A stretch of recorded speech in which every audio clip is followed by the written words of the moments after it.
दोस्तों, अब पर्दा उठ चुका है। जिस बात को लोग लंबे समय से फुसफुसा कर कह रहे थे, उस पर अब अदालत ने सीधा सवाल दाग दिया है। फेक इनकाउंटर करने वाले पुलिस वालों पर अदालती शिकंजा कसना शुरू हो गया है और इसके साथ ही यूपी की योगी सरकार की पोल भी खुलती दिख रही है। सब जानते हैं कि बीते कुछ सालों में यूपी से बार बार ऐसी खबरें आई, एनकाउंटर हो गया, अपराधी ढेर। लेकिन सवाल यह है कि हर बार गोली ही क्यों, गिरफ्तारी क्यों नहीं? कानून क्या सिर्फ किताबों में रखने के लिए है? आरोप यही है कि सत्ता के इशारे पर वर्दी वालों ने अपनी ही वर्दी की इज्जत भुला दी है। कहीं गरीबों के घर ढहा दिए गए, कहीं बिना ट्रायल के फैसले सुना दिए गए, और वो भी गोलियों से। अब अदालत ने जो सख्त टिप्पणी की है, उसने सरकार की नींद उड़ा दी है, क्योंकि आज नहीं तो कल हर एनकाउंटर की एक फाइल बनती है। सरकारें बदल जाती है, लेकिन फाइलें अलमारी में चुपचाप पड़ी रहती हैं। आज जो पुलिसकर्मी सोच रहा है कि ऊपर से आदेश था, उसे ये याद रखना चाहिए कि कल अगर सत्ता बदली तो वही आदेश उसकी ढाल नहीं बनेंगे, बल्कि सबूत बन जाएंगे। सवाल बड़ा सीधा है, अगर सरकार आपसे संवैधानिक काम करवाए तो क्या चुपचाप कर देना समझदारी है? ज्यादा से ज्यादा क्या होगा, नौकरी जाएगी। लेकिन अगर कानून तोड़ा तो जिंदगी भर अदालतों के चक्कर लगेंगे। अब बड़ा सवाल ये उठता है, अदालत की इस फटकार के बाद क्या यूपी पुलिस सोचेगी? क्या पुलिस महकमे में ये डर बैठेगा कि आज बाबा सत्ता में हैं, कल नहीं भी हो सकते हैं? और तब हमारी जवाबदेही किसके सामने होगी? इसी बीच टीवी 9 भारतवर्ष की एक रिपोर्ट सामने आई है। उसमें बताया गया है कि हाईकोर्ट की टिप्पणी के बाद सपा और कांग्रेस ने सरकार पर सीधा हमला बोला है। इलाहाबाद हाईकोर्ट की बात सुनिए। अदालत कहती है कि उत्तर प्रदेश के किसी भी जिले में कानून ठीक से लागू नहीं हो रहा है। यानी हालात ये है कि कानून नाम की चीज बस कागजों में बची हुई है। दोस्तों, संविधान को रोज खुलेआम रौंदा जा रहा है। अब सवाल सरकार से है, पुलिस से है और सिस्टम से है। क्या ये सब हमेशा यूं ही चलता रहेगा या फिर कोई जिम्मेदारी तय होगी? अब दोस्तों, मामला और भी गर्माता हुआ दिखाई दे रहा है। मुख्यमंत्री योगी आदित्यनाथ की मुश्किलें अब सिर्फ आरोपों तक सीमित नहीं रही है, बल्कि अदालत की टिप्पणी के बाद राजनीतिक तूफान भी खड़ा हो गया है।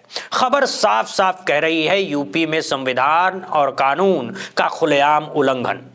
और जैसे ही हाई कोर्ट ने एनकाउंटरों पर सवाल उठाया, वैसे ही सपा और कांग्रेस दोनों सरकार पर टूट पड़े। इलाहाबाद हाई कोर्ट की टिप्पणी के बाद विपक्ष ने कहा, भाई ये सरकार तो शुरू से ही संविधान को गंभीरता से लेती ही नहीं है।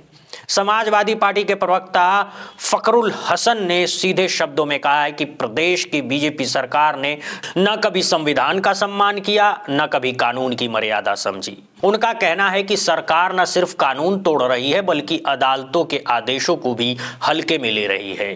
कांग्रेस भी पीछे नहीं रही। कांग्रेस ने साफ कहा है कि योगी सरकार अपराध रोकने में पूरी तरह फेल साबित हुए हैं।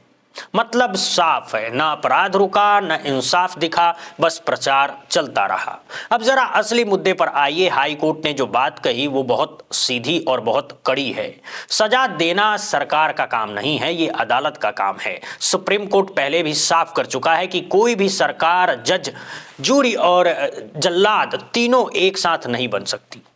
सरकार का काम सिर्फ इतना है कि आरोपी को जिंदा, सुरक्षित और कानून के तहत अदालत तक पहुंचाया जाए। इसके बाद क्या करना है, कितनी सजा देनी है या दोषी है या नहीं है, ये तय करेगा जज, न कि मुख्यमंत्री। लेकिन यूपी में हालात कुछ और ही नजर आ रहे हैं। दोस्तों, यहां ऐसा लग रहा है जैसे कौन बचेगा, कौन मरेगा, किसके घर पर बुलडोजर चलेगा, किसे जेल भेजा जाएगा, सब कुछ ऊपर से तय हो रहा है। यानी एक ही व्यक्ति मुख्यमंत्री भी, और वही फैसला करने वाला भी, और वही सजा सुनाने वाला भी। इसी पर अदालत ने उंगली रख दी है। और अब सवाल ये नहीं है कि विपक्ष क्या कर रहा है, सवाल ये है कि क्या कानून को सच में दरकिनार किया जा रहा है। क्योंकि लोकतंत्र में सरकार का काम फैसला सुनाना नहीं, न्याय तक पहुंचने का रास्ता बनाना होता है। तो दोस्तों, सवाल सीधा है, अगर ऐसे ही चलता रहा तो संविधान का क्या होगा? कानून का क्या मतलब रह जाएगा जब नियम किताबों में हों और फैसले गोलियों से हों? तो खतरा तो लोकतंत्र को ही है। शायद इसी वजह से इलाहाबाद हाई कोर्ट ने इस बार नरमी नहीं दिखाई है।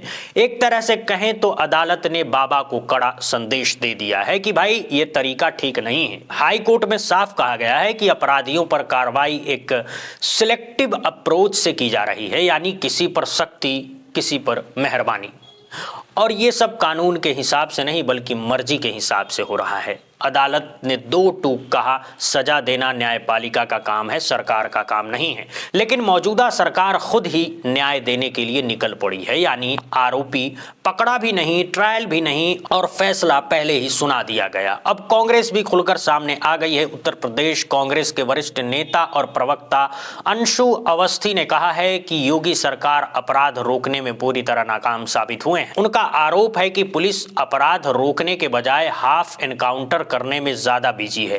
उन्होंने कहा है कि खाकी का काम गोली चलाना नहीं, कानून लागू करना है, लेकिन यहां गोली को ही समाधान बना दिया गया है, वो भी जनता का ध्यान असली मुद्दों से हटाने के लिए। कांग्रेस ने भी यह आरोप लगाया है कि अपराधियों के साथ व्यवहार जाति और धर्म देखकर किया जा रहा है, यानी इंसाफ तराजू पर नहीं, पहचान के चश्मे से देखा जा रहा है। इतना ही नहीं, बुलडोजर कार्रवाई पर भी सवाल उठाए गए।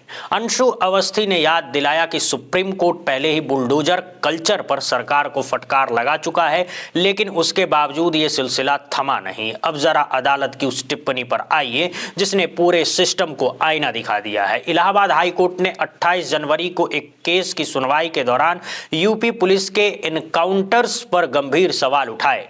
जस्टिस अरुण कुमार सिंह देशवाला की बेंच ने कहा, अक्सर देखा गया है कि पुलिस की गोली सीधे आरोपी के पैर में ही लगती है, मतलब ये कोई संयोग नहीं, ये एक पैटर्न बन चुका है। कोर्ट ने साफ कहा है कि एनकाउंटर अब रूटीन कार्रवाई बनते जा रहे हैं, या तो ऊपर वाले को खुश करने के लिए या फिर आरोपियों को सबक सिखाने के नाम पर। अदालत ने कहा कि ये तरीका न सिर्फ गलत है बल्कि खतरनाक भी है, यानी कहीं ना कहीं हाई कोर्ट ने सरकार से पूछ लिया है, भाई हर बात का जवाब गोली ही क्यों? क्या कानून इतना कमजोर हो गया है?